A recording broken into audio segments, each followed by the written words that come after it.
Good morning and welcome to our devotions for today. Today, Monday, it's a new week and we are delighted to be here with you as we continue to journey during this time of Lent, as we continue to go through this season mindful of the various challenges that we face in our world, but at the same time recognizing that we are journeying a journey that others have taken before us. We're journeying a journey that is intended to lead us home to the one who has called us into being. And so we're not alone.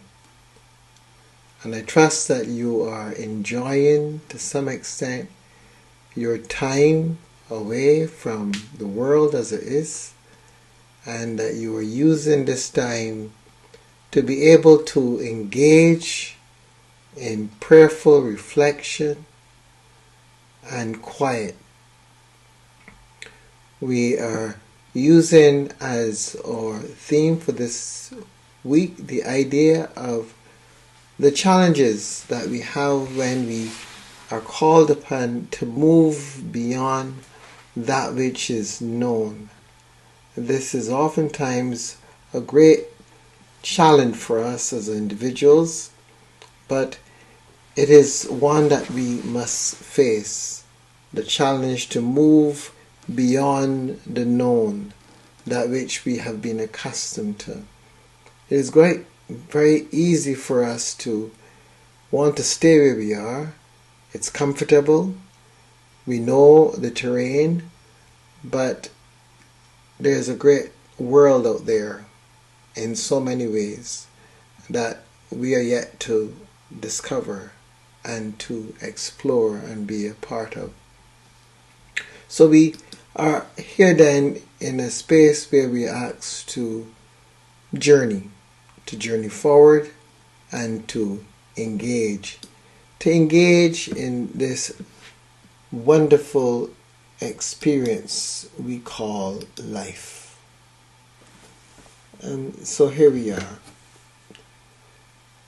and we are called upon now to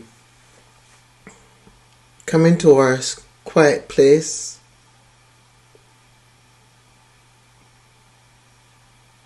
to hold that space apart from all the usual noise and disturbances that we are accustomed to experiencing, all the distractions. We take a wonderfully deep breath and we bring our attention into our hearts, filling them with gratitude for this day, the beginning of this week. And we breathe with awareness, being conscious of every breath.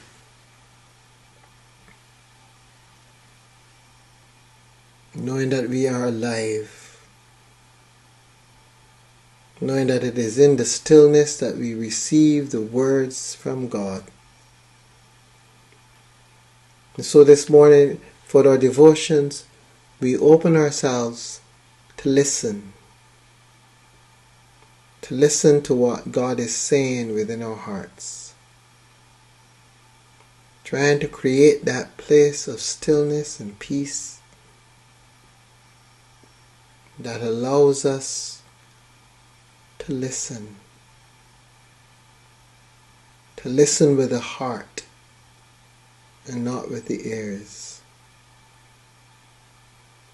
To listen with the desire to be transformed.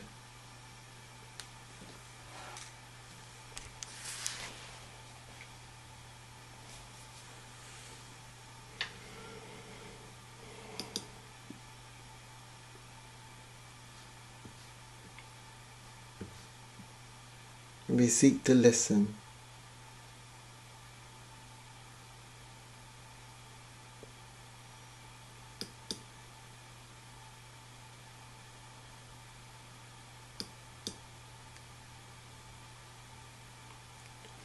Turning to this text, we're told that Jesus is standing alone and his disciples come to him. And this is after his encounter with the woman at the well. And they were astonished that he was speaking with a woman. But no one said, "What do you want?" or "Why are you speaking with her?" Then the woman left her water jar, and went back to the city, and said to the people, "Come and see a man who told me everything I have ever done. He cannot be the Messiah, can he?" They left the city and were on their way to him. Meanwhile, the disciples were urging him, "Rabbi, eat something." But he said to them, "I have food to eat that you do not know about." So the disciples said to one another, "Surely no one has brought him something to eat." Jesus said to them, "My food is to do the will of him who sent me and to complete his work. Do you not say, 4 months more, then comes the harvest? But I tell you, look around you and see how the fields are ripe for harvesting. The reaper is already receiving wages and is gathering fruit for eternal life, so that sower and reaper may rejoice together. For here the saying holds true, one sows and another reaps. I sent you to reap that for which you did not labor. Others have labored, and you have entered into their labor."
So, throughout the ministry of Jesus, we keep seeing a constant that presents itself time and again.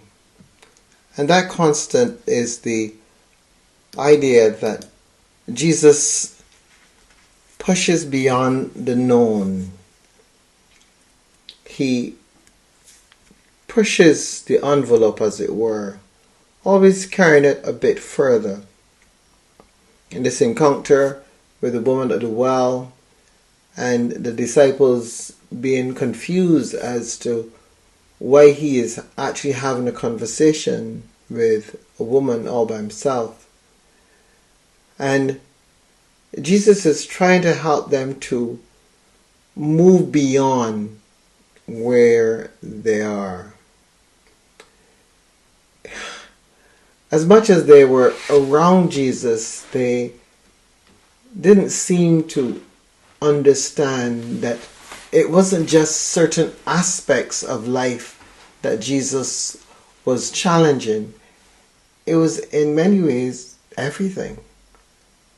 Because the old dispensation had shaped the world in a way that suited it. Jesus wanted to break some of those barriers down and invite persons to go beyond where they were. As usual, he uses the analogy of life around, the idea of sowing and reaping. And he's saying to them that, for example, they went to get food, they went to reap something that they didn't plant. And this is one of the realities that we have, that this is all part of life, and that one sows and another reaps. The continuity of life, how life moves on, how life develops. We may sow something, but we may not necessarily be able to reap it. It might come beyond our lifespan. And that's part of the continuity of life. Life is always changing hands, as it were, from generation to generation. And so as life changes, so must our understanding of the various aspects of life change. Right now, we are in so many challenges across our world. So much information is coming to hand. So many individuals are deciding to be who they accept themselves to be and not be ashamed. And the world is trying its best to understand, what do you do with this? There are those who are digging their heels in the sand and say, this is where we stand, and that's fine. But that's not where the world is. And the challenge that we have as people of faith is that we are called to minister to the world in its brokenness.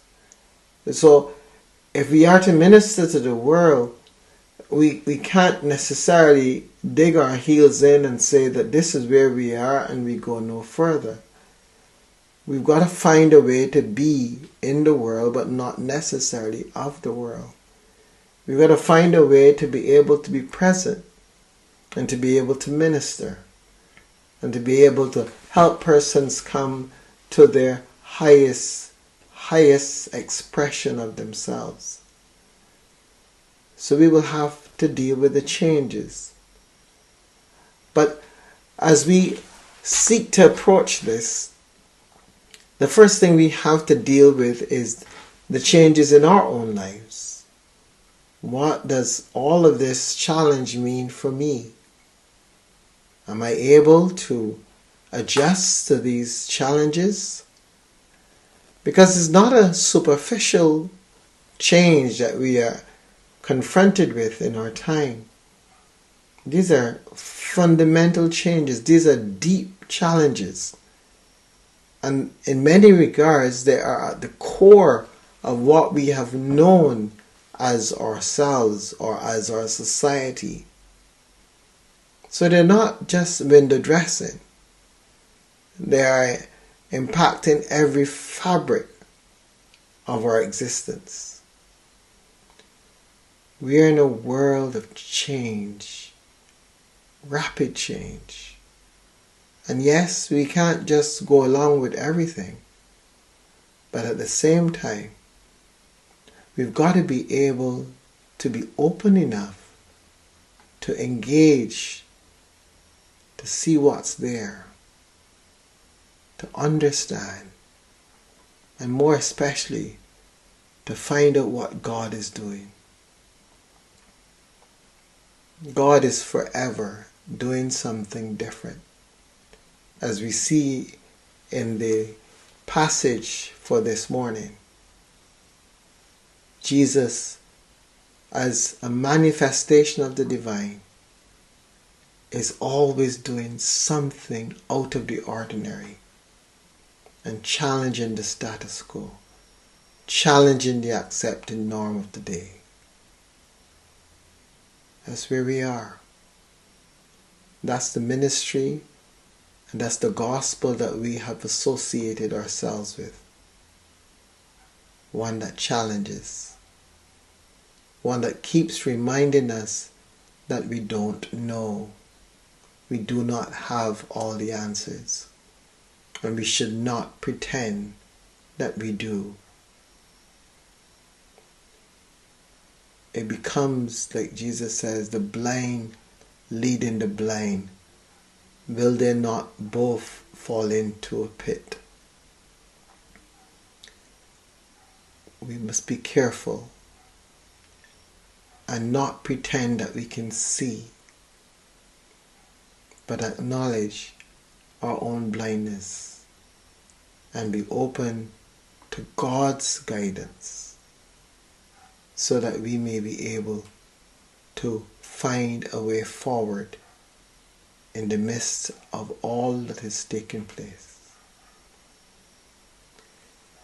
As you begin this week, those of you who might have been at church yesterday would have heard the gospel message that spoke of Nicodemus coming to Jesus.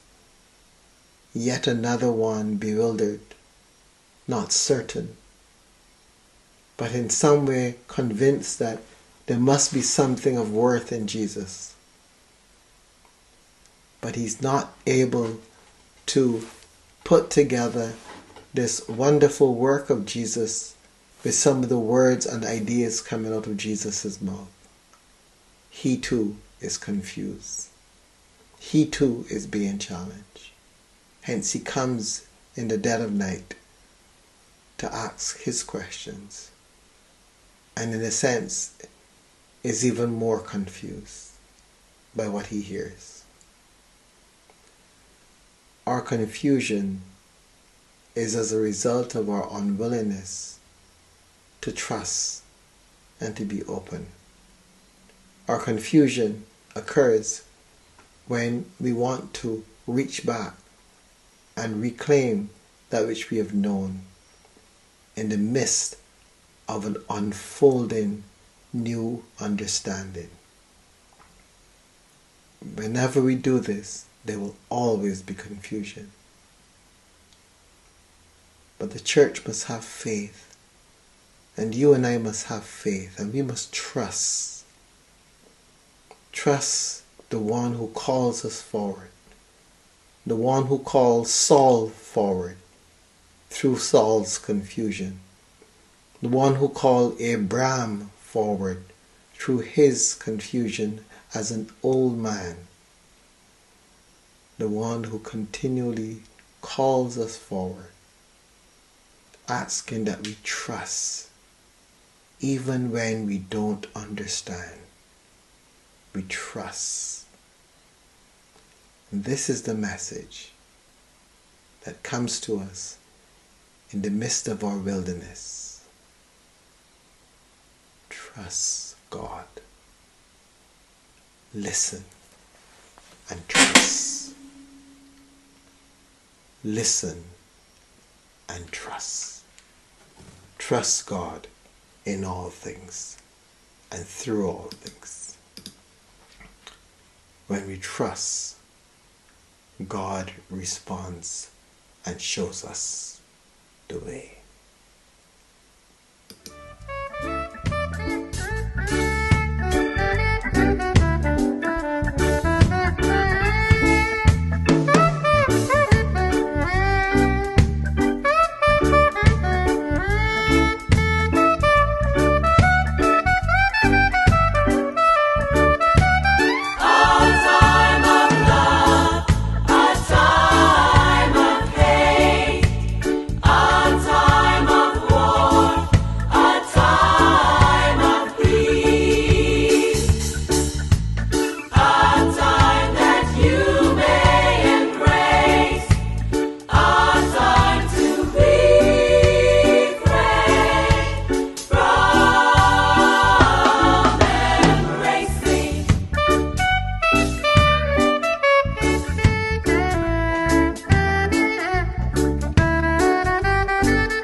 A time to gain and a time to lose, yeah. A time to rend and a time to sow.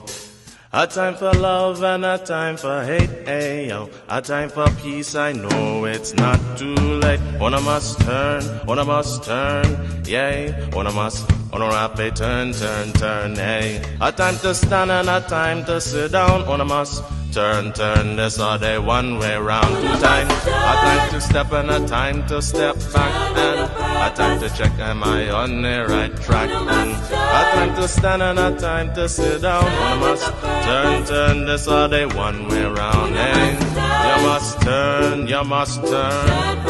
One must, you have to turn, hey. You have to turn, hey. You have to turn, you must turn with a purpose, yeah. You must turn, hey. If you're not turned, why you gonna burn, hey. You have to turn. The word of God say you must turn. The word of God say you have to turn. If you're not turned, boy you gonna burn, hey. You have to turn, hey. You have to turn, hey. You have to turn, hey. You have to turn, hey. You have to turn. Canadian people have to turn. American people have to turn. What's Indian?